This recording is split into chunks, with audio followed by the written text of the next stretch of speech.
to the Classy Podcast. I am your host, Mary Sturgill. You know, this is the podcast that's brought to you through the partnership between the Hill Institute for Innovation and Entrepreneurship and the Communication Studies Department here at Furman University. This is the podcast where we highlight the stories of people who are innovative thinkers and entrepreneurs in the Furman family. And so we're so happy to bring those stories to you. And today we welcome Dan Cockerell, who used to be vice president at Disney at Magic Kingdom, and now he owns his own consulting firm. Dan, welcome to the show. Thank you. I'm very glad to hear I'm part of the Furman family. It's special. Yeah, I know you've done some workshops and stuff with Furman students and with Furman alumni. And we'll dive into some of that. And I want to start, though, by talking about what you did while you were at Disney and kind of what your role was there. Yeah, so I started at Disney in 1991 as a parking attendant, and that's a common story. Are you joking about that? No. You really did? Oh, yeah. That's a common story of a lot of executives there. It's important to learn the front line. I was a political science major out of college. I really had no skills and no experience. So I started Epcot parking cars.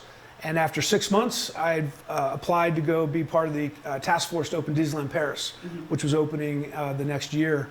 And so, of course, they said, you can go, and we're going to put you in the parking lot, because that's not what you had to do. And so we opened the park April 12th, 1992, and I spent the next 5 years in France working at Euro Disney, now Disneyland Paris, in operations roles.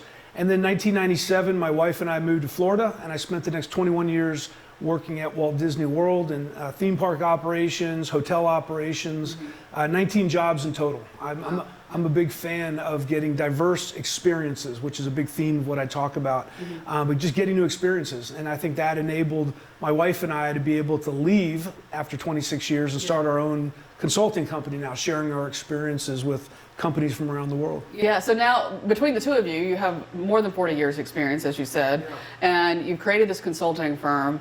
And as a matter of fact, just this week in Greenville, you did a workshop for people. Tell us a little bit about that workshop. Yeah, so I'm a keynote speaker, and about a year and a half into our company, Valerie had worked for Disney Institute for 6 years. So she's really great at putting together workshops. So we partnered and said, people are saying, do you have more than just a keynote speech? We want more information. And so we put a workshop together called The Method to the Magic. And it really dives in. Thank you. Thank you. Well, it's funny. We don't want to say the Disney word, but magic, people get it. So we co-facilitate that workshop. It's 6 hours. And we just talk about the things we learned at Disney, the basics. Every great business has very simple, basic things they execute upon. And we spend time with all the participants talking about those things, sharing our experiences, sharing the tactics and the tools that we used over that time period. And the big thing we tell them is it's industry agnostic. I mean, if you run, as we tell people, if you have customers, you have employees, you're trying to make money, our workshop is for you. It's not on theme parks, it's on running a business. Right. So any entrepreneur from any genre or from any business type can come in and get some benefits from that. I know we don't want to sell the whole workshop or give the whole workshop away here in this podcast, but let's talk about, I know one of the big things you talk about is company culture, and I do believe that as an entrepreneur grows their venture, sometimes that's hard to keep a handle on as they grow. Can you talk a little bit about culture and how one can keep a handle on that? Yes. So we use a model called the value chain. And the value chain, basically the end of the value chain is having sustainable success, which means your customers are coming back and they're recommending you. That's how businesses grow. In order to do that, you have to deliver great service, and differentiated service and experience. In order to do that, your employees need to know how to deliver that. In order for them to know how to deliver it, you have to create a great culture. And the way we define culture is it's the way things are done around here. Culture is just, it's everyone acts a certain way because that's the culture they're in. And culture will grow. Everything has a culture, whether you are intentful about it or not. It just forms. And that can be good or bad depending on what happens. So what we tell companies is you have to make sure you define your culture with very clear intent.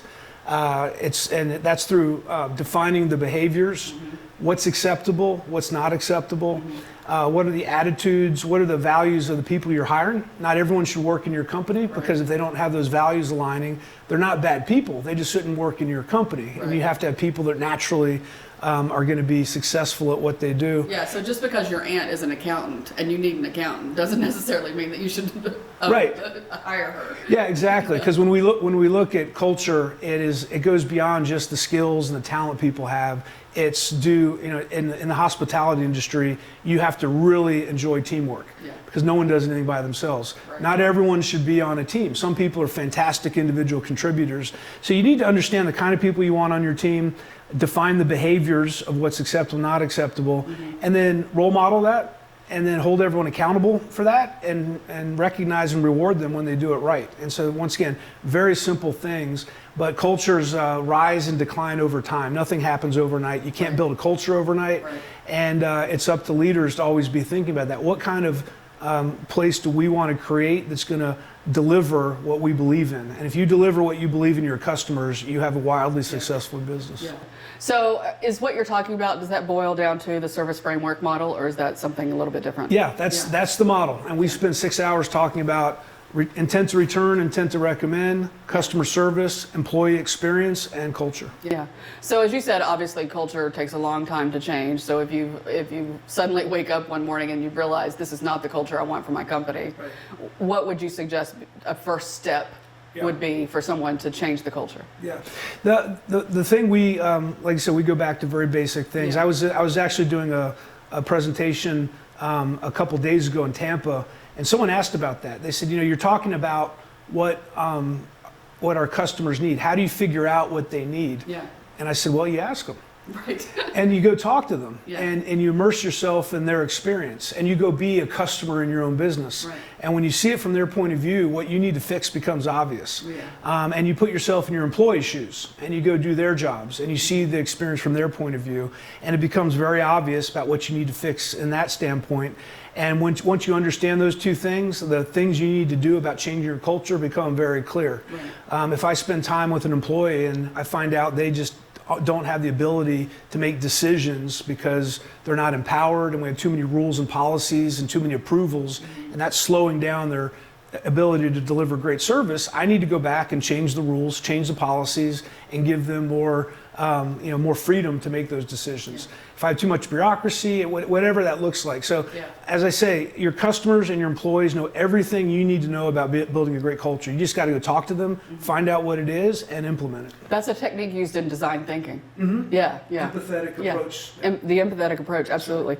Let's talk about customer service a little bit. You mentioned it because it's such a huge issue right now. I mean, we see videos going viral of bad customer service and all of these incidents. What do you kind of share with your folks about the importance of that and how to change that attitude? Yeah. So first of all, once again, it comes back to hiring the right people. Not everyone should be in customer service. Right. You really have to. 100%. Yeah, you have to have a passion for service. Yeah. And helping people. That's first and foremost. I think you need to be able to handle pressure well, because in customer service you're under pressure all the time. You have to make decisions, a lot of emotions. But as I tell a lot of And companies, deal with emotional people. oh yeah, yeah. And there's actually, we teach these components. There's one that we teach at Disney and we teach now to companies, is called the LAST model. So when you're dealing with a customer, you listen. That's the most important. If you skip that, then nothing else works. You listen to what they have to say, you apologize, and apologize is not accepting blame. It's just saying, I'm sorry this happened to you. Then you solve the problem based on what you heard, and you thank them for taking the time to give you that feedback. And if you can slow it down and deliver that, it works just about every time. Yeah. Everyone loves to see the viral videos of all the crazy things that go on. But most people are pretty reasonable, and they just want someone to listen and respect them. Right. And at Disney we understand you want to get it right 100% of the time, but you're going to have failures. And so it's not only being able to have great systems in place to deliver great service and create clear expectations, but you have to have a backup plan, the what ifs. If this flight is late, how am I going to handle it? Right. If you check into your hotel room and it's not clean to your satisfaction, how are we going to handle that? Because we'd love to be 100% every time, but the world is an imperfect place. So get it right as much as you can, and teach your team to be able to handle when you fall short. And if you can do that effectively with, once again, empathetic listening, problem solving, having a great attitude, expressing confidence, you can get through almost every situation. And it really is simple. Those three things: listen, apologize, and then fix the problem. Right. I mean, that's all we have to do. Yeah. I know customer service is tied, especially in the areas that you've worked in, is really closely tied to culture. Can you talk a little bit about that and the connection that it has? Yeah, so we have something that we defined when I was working at Disney called the common purpose. And companies have vision and mission statements. They're usually framed in the boardroom office. No one sees it. If you ask people what it is, they can't remember it. Right, they don't know what you're talking about. Right, but we talk about something called the common purpose. And the common purpose is something that connects all Disney employees, whether you're an executive, you're a frontline employee, you're a manager. And the common purpose makes sure people every single day think about why we're there. So you have your role. Your role may be making cheeseburgers, it may be loading people on an attraction, it may be dancing, it may be at a hotel, but everyone has a different role. Everyone has the same common purpose. And at Walt Disney World, that's creating magical memories for guests. So everyone every day needs to come in thinking, how am I going to create a just only a Disney moment, a magical memory for a family, and maybe do that multiple times. And while I'm doing that, I'm going to do my job also. So you put the common purpose first. And so when you do that, you get housekeepers, for example, who say, well, look, I can't participate in that because I don't even see the guests. By the time I get to clean their room, they're gone. And by the time they get back, I've left for the day. Right. So what do I do? We say, well, figure it out. And if you go to Disney, you have towel animals. Your kids' plush animals will be set up on the bed with a remote control watching TV. They create these scenes and they put a little washcloth down and they'll put your toothbrush and lay out everything very nicely. So everyone gets to be creative, and if you keep talking about that, you start empowering people to go beyond just the job they're in and really think more broadly.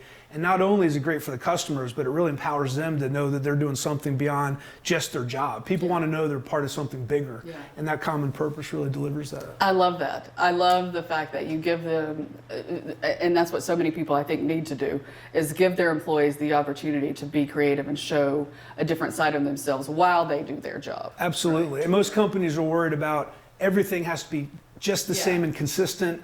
You can't express yourself. You have to say things a certain way.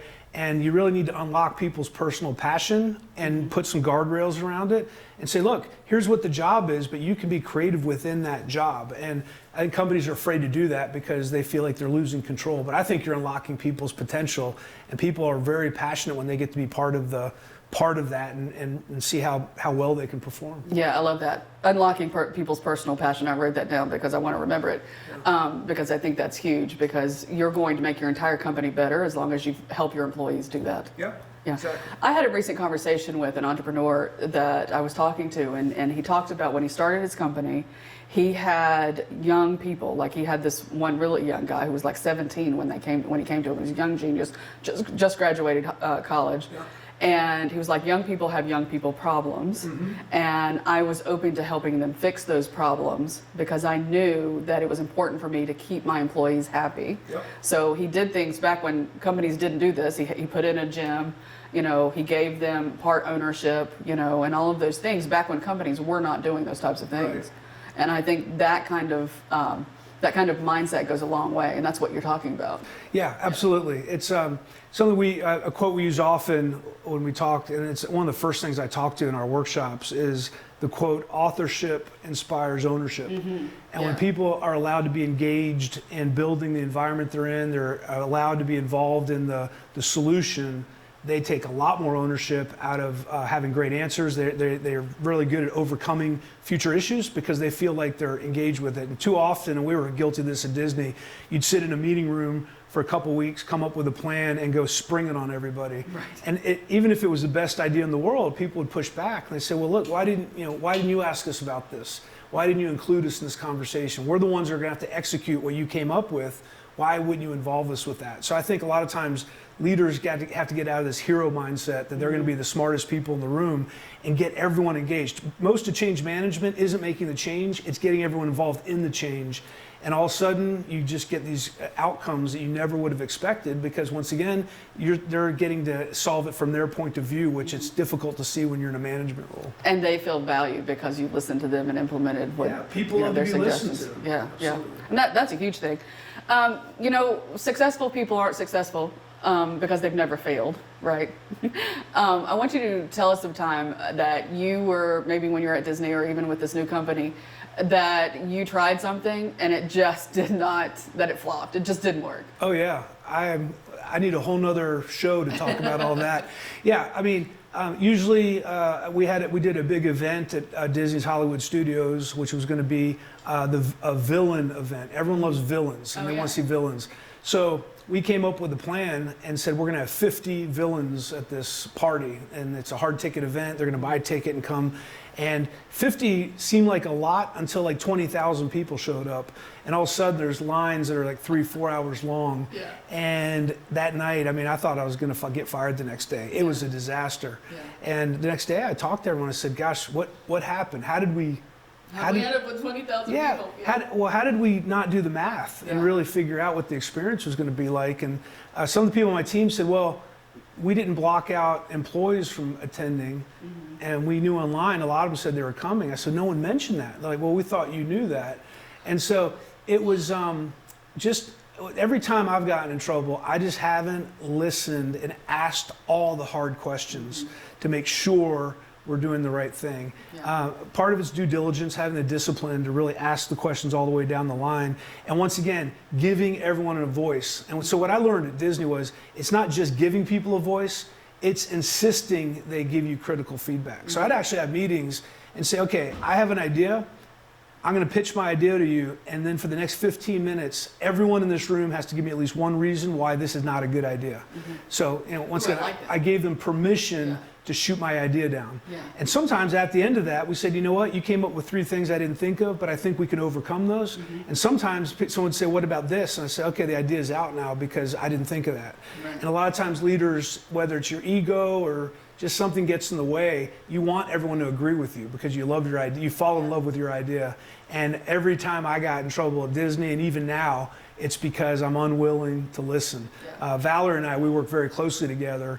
And luckily, she has a lot of courage. She has no problem telling me when she thinks we're going down the wrong path. Because I'm very open and creative, and I like to say yes to everything. And she's there to say, it's like, whoa, yeah, is this really worth it? Do we have the resources to do that? And she has to reel it back. So I've had many of those. But the good thing about it is you get experience. Right. And you remember those scars. Yeah. And they give you a much better outlook. The next time you deal with something, you remember back to that experience you had. So the irony is you can't get better unless you have these mistakes. Right. And as long as they don't kill you, then you're going to keep going forward. But you said something very important in that, and that was you have to get your ego to step to the side, which sometimes is hard to do because if you're a type A personality, as a lot of leaders are, it's really hard to take the step back and go, okay, let's really look at this critically. What can I do differently, and what should I have done differently, and what can I do differently next time? Yep. Yeah. I think people get caught up. They get confused with the level and the title in the organization and their intelligence. And just because you're at the level you are, really has nothing to do with how smart you are 100%. If you're a great leader. And so the world is moving so fast today, and it's so complicated. You can't have all the experiences and all the point of views. And so you got to bring in a host of people with diverse opinions and then be willing to listen to them. And a lot of people don't have the patience for that, and they make big mistakes over and over again. All right, so now I want to play a little word association game because I like these things. So I'm going to give you a word, and you say the first thing that pops into your mind. Oh boy. And be ready for a follow-up question because I might ask one. Okay. All right, so the first word is culture. Breathing. Ooh, why breathing? Culture is, it's what you do that's second nature. It's when you have the right culture, you just do what is acceptable in where you are. When we were raising our kids, my wife had a rule: no devices, no cell phones during dinner at the table. Anybody. She doesn't care what you do. If you work, you don't work, it's not there because we're spending time as a family. The TV's off. Right. And it became second nature. No one even thought about it. When friends came over, our kids would say, oh, you had to leave your phone over there. It wasn't questioned. At Disney, as I like to talk about, if you're not wearing your name tag, you might as well not be wearing pants because it is so glaring that because everyone has a name tag. And so the attention to detail and everything, it is second nature. So if you have a really strong culture, people clearly know what's acceptable, and it's just like breathing. They don't even think about it. It just becomes part of how they operate. I like that. I like that a lot. All right.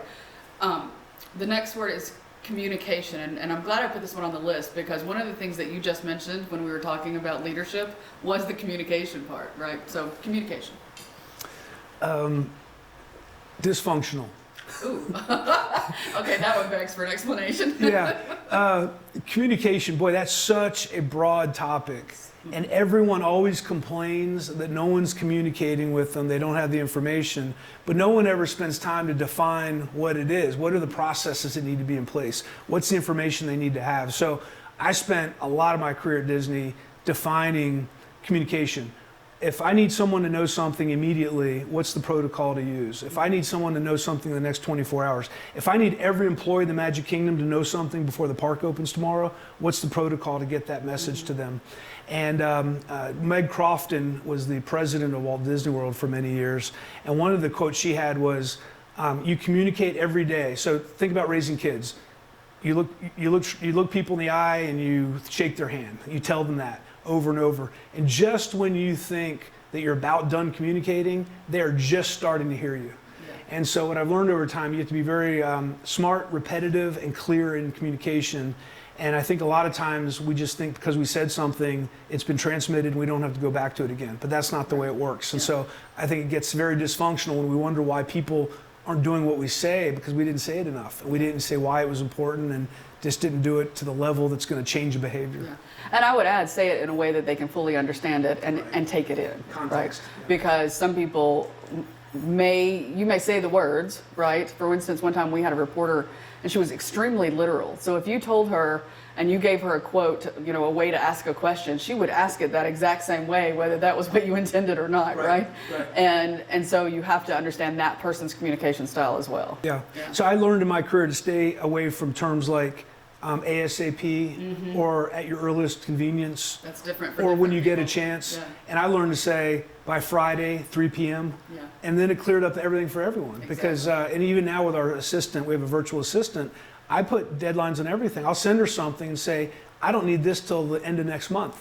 Now she knows, okay, because if I don't say that, she may have to give it to me tomorrow and say, this is too much work. So just set clear expectations when you communicate. And that allows your employees to prioritize, what do I need to do first? What is the hot potato, so to speak, and then what can I put on the back burner? Absolutely. Yeah. Okay, next word, trust. Trust. Outcome. Okay. So we, for many years, many companies do a 360-degree survey. Your boss rates you, your peers rate you, and your direct reports rate you. And we used to have a question on our survey is, I trust my leader. And so we had it for many years, and then finally we took it off because someone asked and they said, well, if someone says they don't trust me, then what's the action plan? What do I do? How do I fix that? How do I fix that? Yeah. And the answer to that is there's many things. Are you a good communicator? Do you give them feedback regularly? Do you back them up when they make a mistake? Do you back them up when they're right or wrong? And so what I've found over time is trust is a lagging indicator. It's an outcome of all these other things you do. Do I get to know you? Do I have a relationship with you? Do I know about what your goals are? Do I follow through on what I say I'm going to do? And all these things, if I do all those things, I end up with trust. And so a lot of times people focus on trust. You don't focus on trust. You focus on everything else it takes to lead and manage in a genuine way. And at the end, people may or may not trust you based on previous experiences they had. You can't force that. But I don't think it's once again, it's a lagging indicator of all this other things. That's a great way to look at that. I love that. I don't know that anybody's ever answered that question in that same way before on this podcast. Because you're right. I think it is a lagging indicator in that if you are transparent about what you're doing and you do what you say you're going to do, but if you're not one of those people who does that, then your employees aren't going to trust you. Right, because there's no actions about trust, but there's actions about do what you say you're going to do, communicate, get to know me as an individual, recognize me, give me feedback. Those are all action. Right. Yeah, I love it. All right, next word. You use this word a lot. Magic. Magic. Differentiation. Okay. So when we talk about the method to the magic, in our minds, whether you're running a lemonade stand or a deli or an accounting firm or a construction company or a theme park, magic is the method to the magic. What's the method that differentiates you from all your competition? Because no one has a monopoly. Walt Disney World doesn't even have a monopoly. Walt Disney World is competing against every other vacation destination in the world. So when I talk to companies, I say, look, people pay you to do what you say you're going to do. When you go to the hospital, they assume you're going to they're going to make you better. That doesn't always happen, but you don't go in there and just wonder if they're going to kill you or not, right? Right. And when I go to Starbucks, I know that I'm going to pay for a coffee. They're going to give me a coffee. It's the magic is what's above and beyond what you expect. Do they, hey, how are you today? Do they make a comment on, maybe a new shirt you have? Do they talk to your child and maybe give them something or make a comment to them?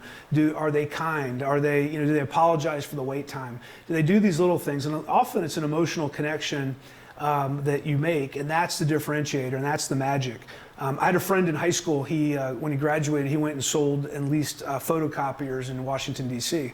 And he said, I'm trying to differentiate myself, but I know why my copiers are better than the others, but no one cares. All they know is, does it print paper and what's the cost? Does it do what I need to do? Yeah, when it got to the technical side, people were like, look, I don't need to know all that. Right. So what he started doing is telling office managers, if you buy or lease a copier from me, I will bake your favorite cake when I come back to train your team on it.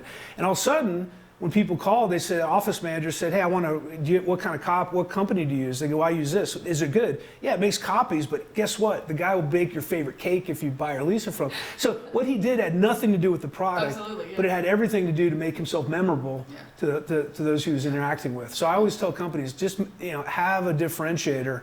The example I use is when you go to Moe's, right? I know you have one here on campus. Yeah. When you walk into a Moe's, what do they say?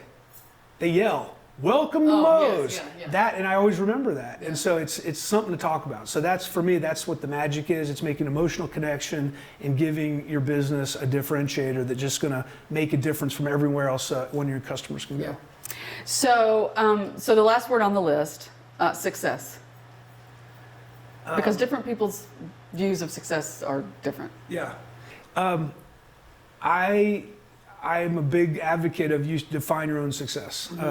Something we talk about a lot is run your own race. I've done 5Ks and I've done some half marathons. I never did a full marathon, but I'd get caught up in running and someone would run past me and I'd start running trying to keep up with them. And then after a second, I'm like, wait a second, I don't even know who they are. I don't even know them. Why am I trying to compete with them? I know what time I'm trying to get. And I think what happens today, we let culture define our success, or our parents, or our brothers or sisters, or our spouse. And when you let other people define what success is, you're never going to get there because you don't own it. And I think social media is really a big problem because the old term keeping up with the Joneses. Well, the Joneses used to be your neighbor, and that's the only person you saw to keep up with. Now you're trying to keep up with everyone in the world. You're seeing their highlight videos on all the social media, and somehow their life isn't perfect, but you're wondering why you can't have the life they're having. When outside of that photo, they got all kinds of same problems you do. Right. And sometimes worse. And sometimes worse, and many times worse. So I think success is you need to define what it is. You need to revisit it at times because as you move on through life, your goals will change, success will change. I have what I call 3 buckets. Take care of myself first, take care of my family and friends second, and take care of my career third. And when people say that sounds kind of selfish, you're first. And I realized if you don't take care of yourself, you can't be a good boss or a good employee or a good parent or a good son or daughter. You're not as patient. And so you got to get enough sleep, take care of stress, manage your time. So that's kind of how I define success. How am I doing in those 3 areas on a daily basis? And if I can get a 1 or 2 out of 3 day, that's a pretty good day. You can't do it all the time. Right. Put on your oxygen mask first. Exactly. Yeah. All right. So you have given us a ton of good advice, and this conversation is so good we could go on and on forever. But I want to have you give some of our listeners a piece of advice that maybe you haven't mentioned yet that that has served you well. Yeah. I would say whether you're a student or maybe a young professional, you need to go get experience and exposure in the world. As my dad likes to say, I love this, get out of your village. Go somewhere, and when your village means you don't have to go to an exotic country. Go to a big city. Me leaving the United States and going to work in France for 5 years when I didn't speak a word of English was just humbling and scary and frustrating, and I got through it. And once I did that, I felt like I could do anything after that. So I think this idea of getting diverse experiences is a big deal. And it's that's why I had 19 different jobs at Disney. I was always looking to learn more and not get too comfortable. And that sets you up to have more options in your life, because no one knows what the top 10 jobs in 10 years is going to be, because the world's changing. So it's not about what you know how to do, it's can you change? And how flexible are you? And how open-minded are you? And if you can be that way, I think you can adapt to whatever environment comes and continue to be successful. And as long as you learn all of those different aspects of whatever company you're working for, right? For instance, when I was a reporter, I didn't start out as a reporter. I started out as a producer. Right. And then that I believe made me a better reporter and a better news anchor, because I knew how everything worked together and how everything fit together and how my part fit into the big picture. Absolutely. And I find myself talking about innovation. When I went into new jobs, I would reach back on prior experiences I had. So when I was working as a general manager of a hotel, when I looked at the wait times for check-in, I thought to myself about how we manage wait times in fast food, because that was a big deal, because when people are hungry, they don't like to wait. And so you take these concepts you've learned from other experiences and keep reapplying them to these new experiences, and all of a sudden you become much more creative because you have more things to reach to and ideas to reach for. Yeah. Dan, thank you so much for joining us. Really appreciate it, and I'll be back anytime. Yeah, we'll have you back anytime, because I know there's lots of more in his head that we could pull out for you guys that would help you so much. So we just appreciate you so much for being here. Thanks, Mary.